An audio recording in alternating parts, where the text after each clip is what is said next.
to worry about Iraq, not Iran.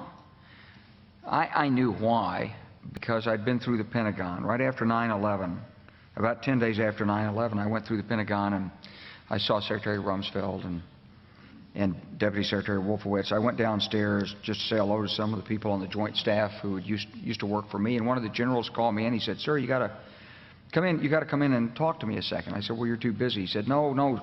He says, "We've made the decision. We're going to war with Iraq." This was on or about the 20th of September. I said, "We're going to war with Iraq. Why?" He said, "I don't know." He said, "I guess they don't know what else to do." So I said, "Well, did they find some information connecting Saddam to Al-Qaeda?" He said, No. He says, "There's nothing new that way. They just made the decision to go to war with Iraq." He said, "I guess it's like we don't know what to do about terrorists, but we've got a good military and we can take down governments." And he said, "I guess if the only tool you have is a hammer, every problem has to look like a nail."